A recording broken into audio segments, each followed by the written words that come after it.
Assalamualaikum warahmatullahi wabarakatuh. Perkenalkan, saya Dita Putri Fajariati, NIM 2019-12079.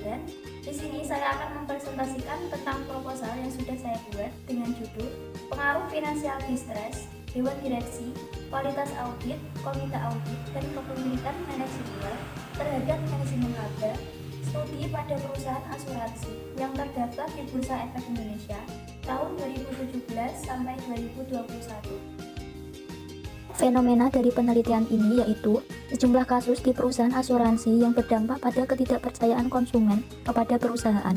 Kasus tersebut terdapat di beberapa perusahaan asuransi, diantaranya Jiwasraya, Asabri, dan Asuransi Jiwa Bersama (AJB) Bumi Putra 1912. Telah berdampak secara signifikan terhadap sektor jasa keuangan non-bank.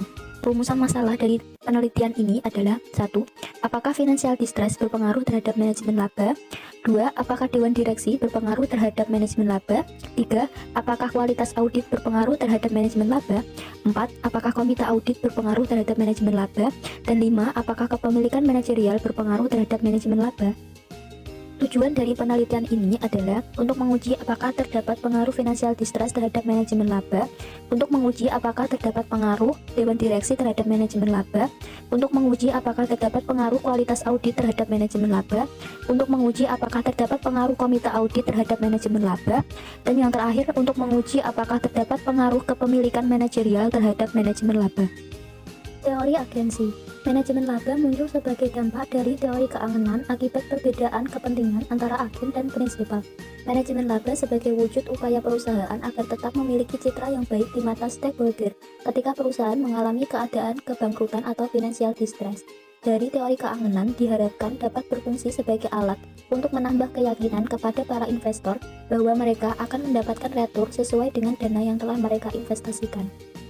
Manajemen laba atau earning management dapat diartikan juga sebagai upaya legal dan bisa ditoleransi yang dipilih manajer untuk pengambilan keputusan dan penyampaian laporan keuangan yang bertujuan untuk mewujudkan keadaan finansial yang stabil dan bisa diprediksi. Manajemen laba diukur menggunakan discretionary accrual dengan memanfaatkan Modified Jones model. Financial distress dapat diartikan sebagai fase sebelum perusahaan mengalami likuidasi atau kebangkrutan, yaitu terjadi penurunan kondisi finansial perusahaan. Dalam penelitian ini, financial distress diuji dengan model Altman Z-score karena mempunyai rasio yang lebih tepat dalam menguji keadaan keuangan perusahaan yang memiliki hubungan signifikan terhadap financial distress. Dewan Direksi merupakan salah satu sistem manajemen yang memiliki kemungkinan untuk mengoptimalisasi peran dari anggota direksi dalam menyelenggarakan good corporate governance. Ukuran Dewan Direksi diukur dengan menghitung jumlah anggota Dewan Direksi dalam suatu perusahaan.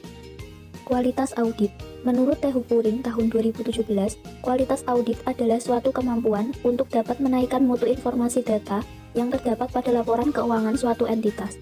Kualitas audit diukur dengan menggunakan ukuran KAP. Pada penelitian ini, variabel kualitas audit diukur dengan dummy nilai 1 untuk KAP Big Four, sedangkan nilai 0 untuk KAP non-Big Four.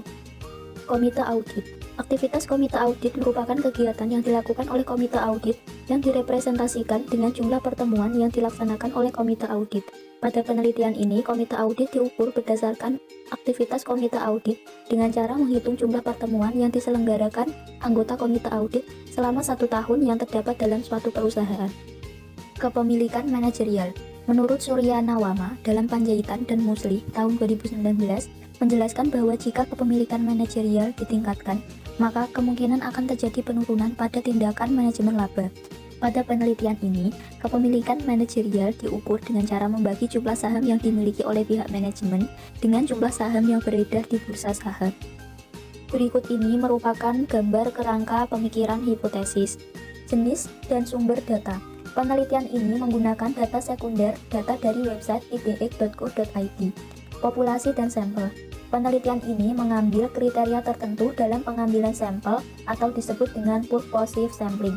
Untuk pengumpulan data, penelitian ini menggunakan laporan keuangan tahun 2017 sampai 2021. Pengumpulan laporan keuangan perusahaan subsektor asuransi selama tahun 2017 sampai tahun 2021 dengan kriteria yang sudah ditentukan.